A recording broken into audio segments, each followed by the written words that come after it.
5.394 personas figuran en el registro de evasores del transporte público en la región metropolitana. Esto a poco más de un año desde que fuera implementado.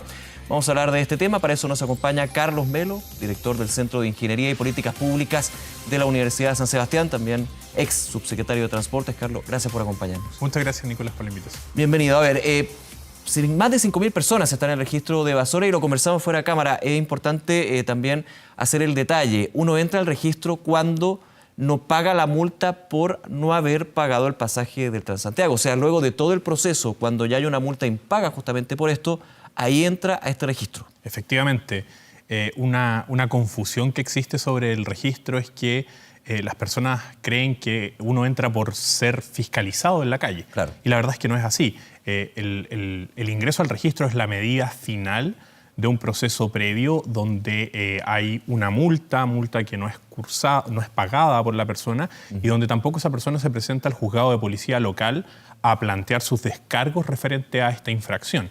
Entonces, estos 5.000, un poco más de 5.000 casos, son personas que llegaron a esa situación. Claro. Podríamos pensar desgraciadamente entonces que hay un número, esta es la hipótesis, que sería bastante mayor de evasores del Transantiago.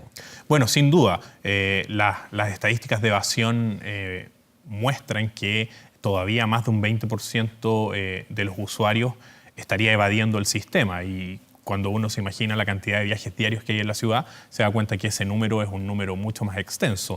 Ahí tiene impacto finalmente en la capacidad que tiene el Ministerio de fiscalizar a los usuarios que evaden y después en la tramitación que de esas infracciones dan los juzgados de policía local, que es lo que finalmente refleja este registro. Carlos, ¿qué te queda con el balance y también con lo que ha sido, en términos de la región metropolitana, los lugares donde hay más personas que están dentro de este registro de evasores? Por ejemplo, el lugar donde más hay es en Puente Alto. Así es. Yo, respecto a la distribución geográfica de las personas en el registro, no me atrevería a sacar una conclusión firme. Sería muy apresurada. Más que eso, es que finalmente, como explicábamos recién, la persona que va al registro es la que sortea todo el proceso y es sancionada yendo al registro. Entonces, eso también puede hablar un poco de la velocidad o la eficiencia con la que los juzgados de policía local están tramitando las infracciones. Nosotros sabemos, y a lo largo de la historia del sistema de transporte público de Santiago, desde que lo conocemos como un sistema integrado, el proceso de las multas y de la tramitación en los juzgados de policía local ha sido un proceso engorroso, por lo general lento. Entonces aquí, dado que el registro lleva solo un año de operación, lo que estos números pueden reflejar es más que nada un tratamiento eficiente o un trabajo de un juzgado de policía local que es más rápido que otros en tramitar la infracción. Ahora, ¿cómo se combate la evasión? Es una situación bien complicada porque aquí estamos con el registro, que finalmente este DICOM de alguna manera te dicen, oiga, usted tiene que pagar y va a haber una multa por esto. De hecho, leía también en la información, también se podría llegar a no poder entregar un carnet de manejar, que muchos dirán, bueno, pero por algo está usando el Transantiago, justamente porque no tiene vehículo en varios casos. ¿Cómo se puede ir solucionando este problema? Porque viene en la profundidad también del sistema de transporte público metropolitano y una cosa también de idiosincrasia, una cosa cultural. Bueno, es ahí donde está la gran discusión. Finalmente, el registro, cuando se constituye como herramienta, llamémoslo así, final, con todo lo que implica generar un registro respecto a la cautela de los datos personales de las personas. Claro. y la privacidad. Hay un conflicto ahí evidente, pero se establece como sanción final, entendiendo que la evasión es un fenómeno que finalmente tiene muchas causas. Hoy día existen personas que evaden porque la tarifa del Transantiago es una tarifa para ellos alta.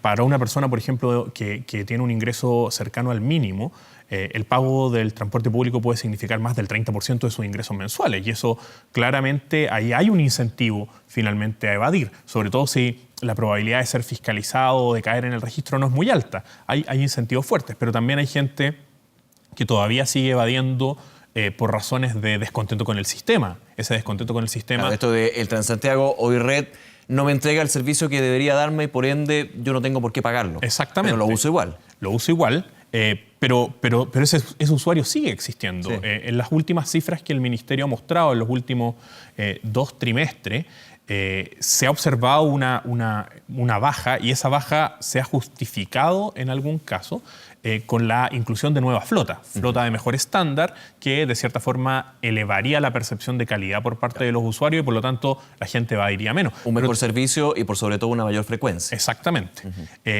En tercer lugar también está el usuario evasor ocasional. Ese evasor siempre va a seguir existiendo finalmente. La persona que se le olvida pagar la tarjeta. Yo soy usuario del transporte público, me trato de mover lo más posible.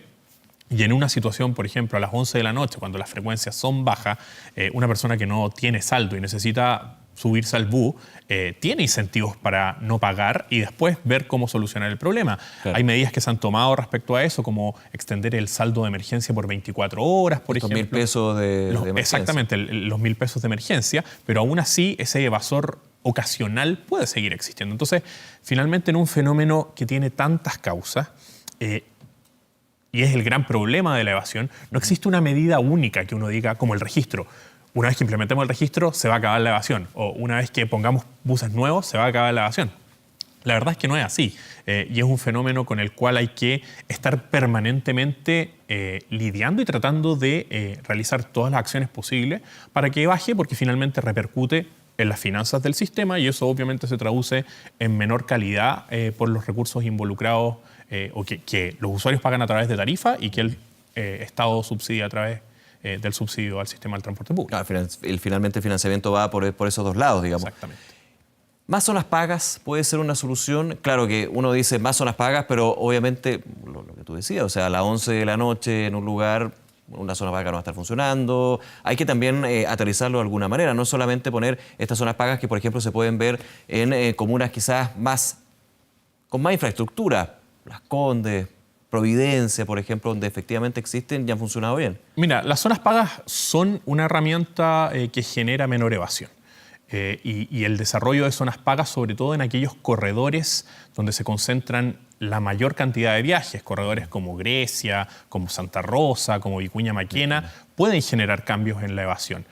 Aquí lo importante, y es algo que hasta ahora la medición de la evasión no ha logrado medir, el gobierno ha anunciado que está trabajando en un nuevo indicador de evasión, es que la evasión se mide por etapas y no por el viaje. Entonces, por ejemplo, si yo hago un viaje en bus, evado, y después llego al metro, donde las probabilidades de evadir son muy bajas, sí, claro, y pago, la verdad es que esa evasión inicial es una evasión que le repercute al operador, porque esa validación no queda registrada como un viaje efectuado por el operador, pero para efectos de las finanzas del sistema no hay evasión, porque finalmente la persona paga su tarifa.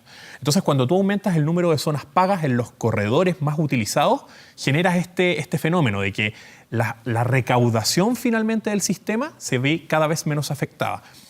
Con la apertura de las nuevas líneas de metro también debiese ocurrir un fenómeno similar. Personas que antes tomaban bus y que hoy día lo reemplazan por metro para hacer su viaje, claro, ya no tienen tanta facilidad para evadir, porque el metro sabemos que es un sistema cerrado, donde hay torniquete, donde es difícil. Mucho más difícil. La tasa de evasión es menos del 5% en metro. Claro. Entonces, el ampliar las zonas pagas, el extender las líneas de metro, puede tener, y hasta ahora es lo que explicaría la caída en las cifras en el último trimestre, puede generar un menor efecto en la recaudación. Pero sigue existiendo ese problema de que finalmente tú al operador, para hacerle un pago, tienes que tener un registro de que una persona se subió a su bus. Y por lo tanto, esa validación puede ser que, o esa evasión, perdón, puede ser que no genere un efecto financiero mayor en el sistema, pero sí impacte finalmente en la sostenibilidad de los operadores en el largo plazo. Y eso también es complicado, porque finalmente un sistema donde los operadores no son sustentables en el tiempo es un sistema frágil. Bien, Carlos Melo, nuevamente, gracias por acompañarnos para hablar de este interesante tema. Muchas gracias a ti, Nicolás. Muy bien, buenas tardes. Buenas tardes. Hacemos una pausa, regresamos de inmediato con más Noticias 24. No se vayan.